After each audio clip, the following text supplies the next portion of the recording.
Welcome back to the channel. आज आपण जाणार आहे पुणे टू दिल्ली. जस्ट लग्न झालंय, आता लग्न होऊन आम्ही चाललोय फिरायला, तेही मनाली. आणि मनालीला जायला तुम्हाला दिल्लीला जाणं गरजेचं आहे. आणि आम्ही चाललोय first time Pune to Delhi via flight. So excitement बघा आमच्या चेहऱ्यावरती. आम्ही पोहोचलो इकडं. काय माहित नाही आम्हाला कसं जायचं काय जायचं. पहिल्यांदा आलोय. हो तोंड लपवते पण नाही, बघूया. तर जसे तुम्ही आत आलात तर इथं असं डिपार्चर ब्लॉक म्हणून असतं. आम्हाला कन्फ्युजन होतं यार, अरायवल म्हणजे अरायवल ब्लॉकमध्ये जाणं असतं ना, तर डिपार्चरमध्ये काय जात आहे. तर असंच असतं इथं. डिपार्चर हे आपल्यासाठी असतं ना, अरायवल हे फ्लाईटसाठी असतं. चला हो मॅडम लवकर. हां, आम्हाला माहिती नव्हतं. तर काय करायचं असं मी सांगतो. पुण्यामध्ये जेव्हा पण एअरपोर्टमध्ये तुम्ही घुसाल ना, तेव्हा अशा डिपार्चर मोडमध्ये असतो. एंट्रीलाच तुम्हाला ना आधार कार्ड दाखवावं लागतं. आधार कार्ड हां, झेरॉक्स कॉपी चालत नाही. आणि ही जी झेरॉक्स कॉपी बघितल्यावर सगळं फेड अप. आणि पहिल्यांदा आम्ही येतो तर आमची अशी फाटते, अरे काय हां, म्हणजे प्रिंट आणावं, कलर प्रिंट आणावं, म्हणजे काय दिसण्यासारखं आणावं. पण काय मग असं एंट्री तुम्ही करता बॅगेज ड्रॉप. हां, आणि त्यानंतर आपण आत येतो. आत आल्यावर मी तुम्हाला सांगतो कसं करायचं. सो जसे तुम्ही आत जाताल तर तुम्हाला हे वेगवेगळ्या एअरलाईनचे काउंटर्स तुम्हाला दिसतील, जिथे तुम्हाला बॅग आपली घेऊन जायचे आणि वेट करायचे. ओके, सो इथं बघा तुम्ही एअर इंडियाचं काउंटर आहे, अकासा एअर, इंडिगो असे तुम्हाला दिसतील. आणि सगळ्या काउंटरला असा हा माणूस, कोणताही त्यांचा माणूस तुम्हाला भेटेल. ते फ्लाईटनुसार तुम्हाला सांगतील की कुठं जायचं. आणि हे आहे बॅगेज. हे एंट्री जसं डिपार्चर, हे बघा हे समोर डिपार्चर काउंटर आहे जिथून लोक येत आहेत. तुम्ही पहिला हे जे बॅग आहेत तुम्ही तिथं स्कॅन करा. चांगला व्हिडिओ बनवला होता. एक तर हिनी रेकॉर्डच नाही लावलं, रेकॉर्डचं बटनच नाही लावलं. काय राव, कुठं जायचं म्हणजे चला आपलं एअर इंडियाची राव. खरंच पोरी याड्या असत. आणि लग्न झालं की पोरी अजून याड्या होत. चला. सिक्युरिटी चेक केल्यानंतर तुम्ही तुमच्या एअरलाईनच्या काउंटरवर यायचं आणि तुम्हाला तुमची बॅग इकडं वेट करण्यासाठी इथं थांबावं लागतं असं. ओके, 15 kg मोठी बॅग पर पर्सन अलाउड आहे, जी बॅग कार्गोला जाते. आणि छोटी बॅग 7 kg ही तुम्ही विमानात लॉबीमध्ये घेऊन जाऊ शकता. पहिल्यांदा बोर्डिंग पास दाखवा. असं दाखवा फक्त नॉर्मल. झूम करून दाखवू शकत नाही आम्ही. मग असं लय सोपं आहे. मग आपण काय करायचं, इथून एंट्री टाकली ना तर इकडं तुम्ही पहिलं बॅगेज द्यायचं. आणि आपलं बॅगेज किती किलो होतं का? जास्तच होतं ना, 26 किलो होतं. 15 kg अलाउड आहे. दोघांचं मिळून 30 झालं असतं, अजून 4 किलो झाला असतं तरी 26 आणि हा 7 किलो होतं ना नाही. ते बहुतेक. ओव्हरऑल नाही, ते 19 आणि हे 7. मी तुम्हाला सांगतो काय असतं. बॅग इन चेक इन केली ना तर लॅपटॉप हे वगैरे सगळं आणायचं. माझ्याकडे बघ कसं, त्याच्यामध्ये सगळे माझे पॉवर बँक, चार्जर वगैरे सगळं आहे. मग ते काढून घ्यायचं असतं. आणि मग त्यानंतर आपल्याला वरती सिक्युरिटी चेक करायला जावं लागतं परत. Okay, so let's go. Baggage weight केल्यानंतर तुम्हाला ते बोर्डिंग पास देतात. आणि तिकडं तुम्हाला बोर्डिंग पासमध्ये गेट नंबर दिले जातात. गेट नंबरच्या अनुसार तुम्ही जायचं. आम्ही वरनं आलो आणि इथं परत एकदा लाईन आहे. आय डोंट नो काय असणार आहे. मला असं वाटतं की सगळे सिक्युरिटी चेक, स्कॅन वगैरे होणार, लॅपटॉप वगैरे. सो इकडून आपल्याला अशा लाईनमध्ये घुसून गेट नंबर 3 जे काय तुमचं गेट असेल तुम्ही तिकडं जाऊ शकता. हे बघा, असं तुम्हाला सगळ्या इलेक्ट्रॉनिक वस्तू अशा ट्रेमध्ये ठेवायला लागतात. Laptop, charger, power bank, sharp कोणतीही वस्तू, हे सगळे तुम्हाला अशा ट्रेमध्ये काढावं लागतात. आता इकडे खूप मोठी गंमत झाली आहे. इथं मी सिक्युरिटी चेक करतो आणि फोन माझ्या हातात आहे. आता इथं सगळे तुम्ही टॅक्स फ्री काही शॉप करू शकता. इकडे सगळं टॅक्स फ्री आहे.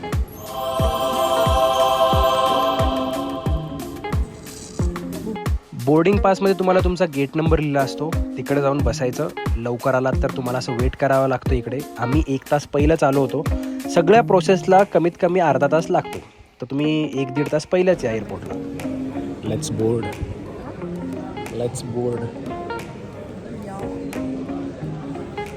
सगळी पंगत उठली की आपण पण उठून त्या गेटच्या बाहेर पडायचं. आणि जशी पडलं की वाव वाव मजा. ह्या लॉबीतनं जाणं म्हणजे एक अशी वेगळीच टाईपची फिलिंग येते हा. तर आमचा फर्स्ट टाईम होता, आम्हाला तर लय भारी वाटत होतं की यार ह्या साईडला पण एरोप्लेन, ह्या साईडला पण एरोप्लेन.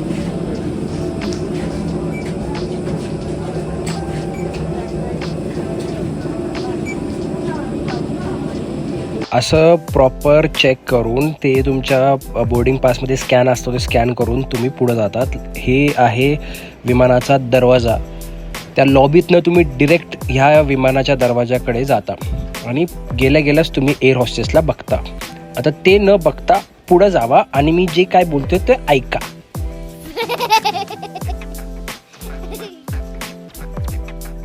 आता तुम्हाला तुमच्या सीटमध्ये कसं पोचायचं हे मी तुम्हाला सांगतो, कारण का भरपूर ट्युटोरियल, म्हणजे tutorial in the sense airport व्लॉगमध्ये हे तुम्हाला कोणी सांगणार नाही. तर हे तुम्हाला सांगतो, तुम्हाला तुमची सीट कशी बघायची.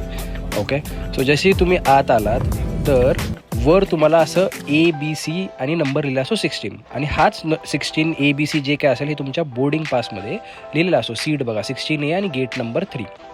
सो असं चेक करून बस. या बाईनी हे बंद केलं होतं. मी म्हटलं बाई वर कर, विंडो सीटसाठी एक्स्ट्रा पैसे टाकलेत आणि बंद नको करू, ऊन लागते म्हणे, कुछ ऊन अच्छा होता है.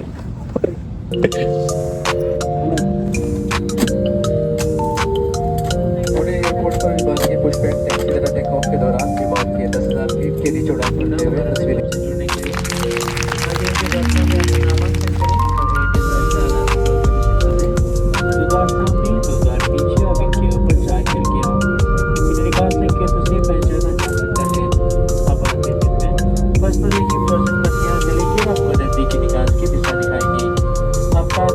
आपातकालीन निकास आपके पीछे की ओर भी हो सकता है. अपनी और अपने सह यात्रियों की सुरक्षा के लिए you read it before take of.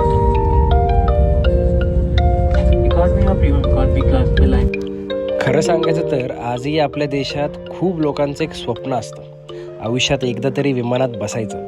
पण त्याचबरोबर मनात हजार प्रश्न. तिकीट कसं काढायचं, एअरपोर्टवर कुठे जायचं, बोर्डिंग पास म्हणजे काय, सिक्युरिटीमध्ये कसं होईल, काय होईल. मी सुद्धा हे सगळे प्रश्न मनात घेऊनच आलो होतो. थोडी भीती होती, थोडी गोंधळ होता आणि आत कुठेतरी एक एक्साइटमेंट होती.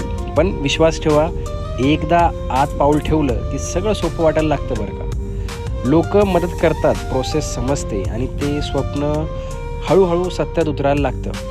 आणि आता हे विमान एकदम मस्त आकाशात टेक ऑफ झालेलं आहे. फक्त पुण्याहून दिल्लीकडे नाही, तर एक नवीन अनुभवाकडे बोलू शकता, एक नवीन आठवणाकडे बोलू शकता, जी आयुष्यभर सोबत राहणार आहे. जर तुम्ही पाहत असाल आणि तुम्ही जर फ्लाईटमध्ये अजूनपर्यंत बसला नसाल तर लक्षात ठेवा, भीती नको, फक्त एक पाऊल पुढे टाका आणि जावा रे. काय नाही होत, सगळं काय एक्सपिरियन्स करायचं लाईफमध्ये. मजा येईल तुम्हाला, ट्रस्ट मी, मजा येईल.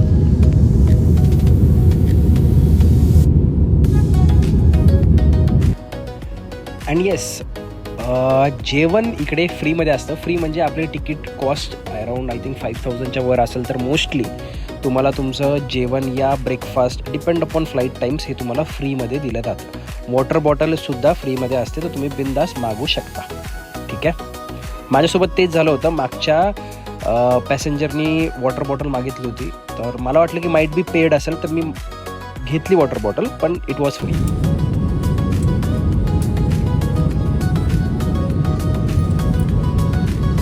कृपया अपनी सीट पर लौट जाएं और अपना सामान ऊपर बन. आता आम्ही लँड करतोय. मी बसलो खिडकीच्या मध्ये. Why always girls have the fun?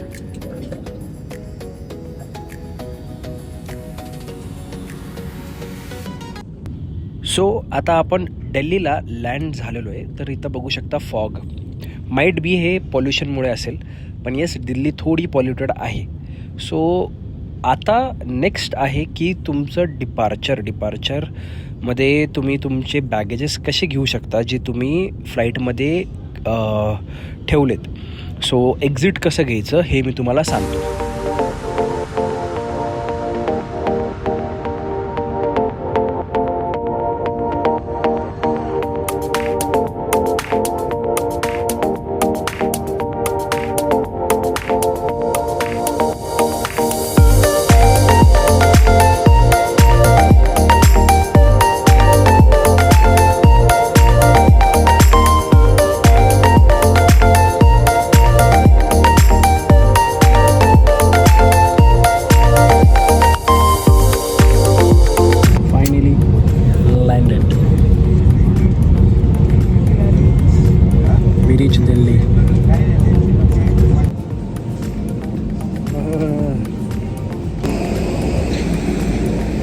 Chole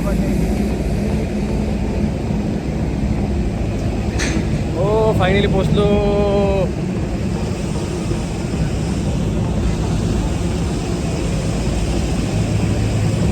गारट रे बाबा, लई थंडी आहे ना, लई थंडी आहे बेकार.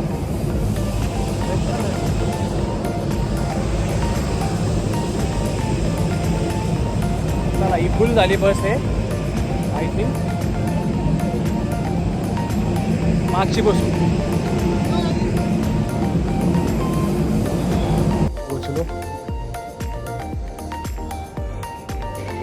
सो आता आम्ही दिल्लीला पोहोचलो आहे. गुरुद्वारा हॉटेल कसं यायचं, जसे तुम्ही एक्झिट होतात ना, बॅगेजचा एक मोठा बोर्ड तो शूट केला आहे. आपला जो एरोप्लेनचा नंबर असतो, ट्रेनचा तिकीटचा कसा नंबर असतो तसा नंबर असतो, शोधायचा. बेल्ट असतो 1 2 3 4 बेल्ट लिहिलेला असतो, तिथं जायचं, बॅगेज कलेक्ट करायचं असं आणि बाहेर जायचं, कॅब पकडायची आणि आपल्या लोकेशनमध्ये जायचं. आता आम्ही चाललो आपल्या हॉटेलमध्ये. पुढं बघू. स्टोरेज भरलं आहे पूर्ण. आता डाटा इकडे तिकडे हलवून वगैरे पुढचा ब्लॉग आपण चालू करू, होय का नाही. Welcome to Delhi. येस, 2 तासात आम्ही पोचलो आहे एकदम वेगळ्या सिटीमध्ये. आम्हालाच म्हणजे मला तर एकदम एक वेगळी टाईपची फिलिंग येते, कारण काय एवढ्या लांब आम्ही फक्त 2 तासात पोचलेलो. भारी आहे, मजा आहे.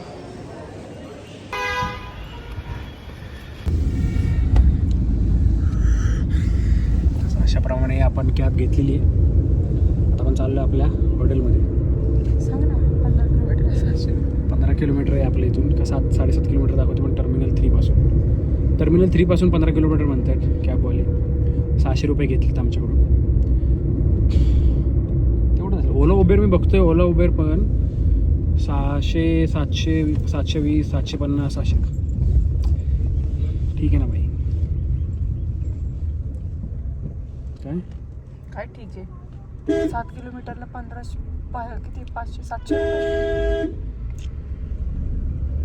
हे बघ, आपण टी व्हीमध्ये असे टुकटुक बघितले होते सगळ्या वेब सिरीजमध्ये वगैरे. मला हे आता दिसतं. आणि सगळ्यात भारी हे बघ, कब्स फिटनेस. हे काय कब्स फिटनेस. आता आपण फिरतोय दिल्लीमध्ये. माझा मित्र आहे पुढं, ठीक आहे. आणि आपण चाललोय कुठं माहीत नाही, पण टिळकनगरला चाललोय कपडे वगैरे घ्यायला. Let's go. आता इथं थोडं अंदर येतं, क्वालिटी थोडीशी कमी दिसणार नाही, तर बॅकग्राऊंड वाईज चलो सुरू करते. सो हे आहे तिलकनगर. सो तिलकनगर गांधीनगर झालं, आणि सगळ्यात फेमस जे महाराष्ट्र लोकांनी सगळ्यात जास्त मार्केटचं नाव ऐकलं असेल ते आहे सरोजिनी. सो सरोजिनी मार्केट ही मी तुम्हाला दाखवणार आहे नेक्स्ट ब्लॉगमधील. पण येस, दिल्ली ह्या फूडसाठी आणि कपड्यांसाठी खूप फेमस आहे. दिल्लीमध्ये जर आलात तुम्ही तर फूड व्हरायटीज ऑफ फूड तुम्हाला इथं भेटतील. आणि येस, नक्की तुम्ही जे काही फेमस डिश असतील, छोले भटुरे, अमृतसरचे छोले कुलचे, हे तिकडे खूप फेमस आहे आणि लिटरली मी ट्राय केलेले आहेत. तुम्ही पण करा, बेस्ट टेस्ट आहे. So all Maharashtrian do try, खरंच चांगलं आहे. सो यांची शॉपिंग काय आता थांबणार नाही. 1-2 तास इथं आपला जाणार आहे, तर आपण इथला व्लॉग एंड करू. आणि पुढं खूप भारी व्लॉग येणार आहे. मनालीचा पूर्ण टूर आहे, तुम्हाला दिल्लीचं पण टूर आहे, सगळं काय दाखवल. तोपर्यंत स्टे ट्यून. Bye bye.